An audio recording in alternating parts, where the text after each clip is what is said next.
ধরো তোমার কাছে 1 লাখ টাকা আছে, তো তুমি চাচ্ছ 1 লাখ টাকা নিয়ে ব্যবসায় নামতে। তো তুমি 1 লাখ টাকা কি শুরুতেই একদম একবারে ইনভেস্ট করে রাখবা, নাকি অর্ধেক করবা?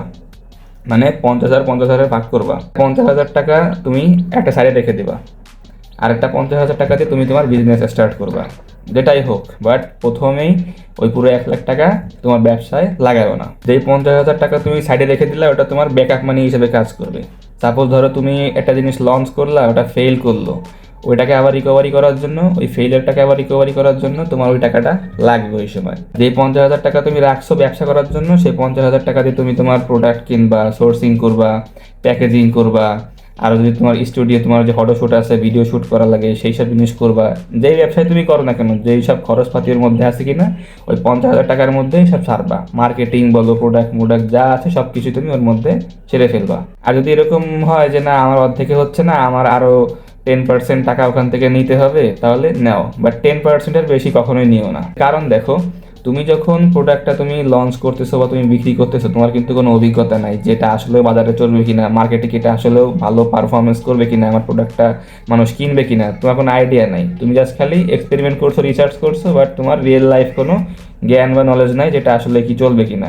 এটা কেউ প্রেডিক্ট করতেও পারবে না। সেক্ষেত্রে রিস্কটা না নেওয়াই ভালো।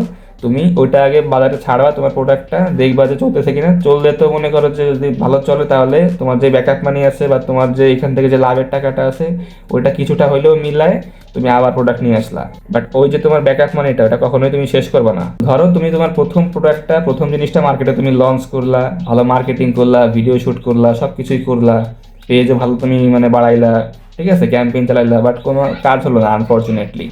সো এর খেয়ে পরে কিন্তু তোমার সেই টাকাটা যদি তোমার না থাকে, ব্যাকআপ মানি না থাকে, তাহলে তুমি কিন্তু পরে আর কোনো এক্সপেরিমেন্ট করতে পারবা না, তোমার লঞ্চ তুমি করতে পারবা না। ব্যবসা কিন্তু মূলত ডাউন খায় এইভাবে, ব্যাকআপ মানি থাকে না বলে, সাপোর্ট থাকে না বলে কিন্তু বেশিরভাগ ব্যবসা হয়েই নষ্ট হয়ে যায়। তোমার যদি বাজেট থাকে 10 লাখ, তুমি 5 লাখ নিয়ে নামো, আর 5 লাখ তুমি রেখে দাও। তোমার যদি বাজেট 20 লাখ হয়, তুমি ব্যবসায় 10 লাখ ঢালো, 10 লাখ তুমি ব্যাকআপ রাখো।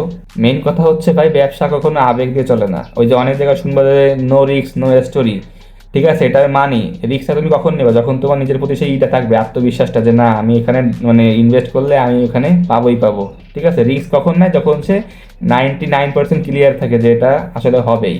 99 হলে 90% সে ক্লিয়ার থাকে যেটা হবেই।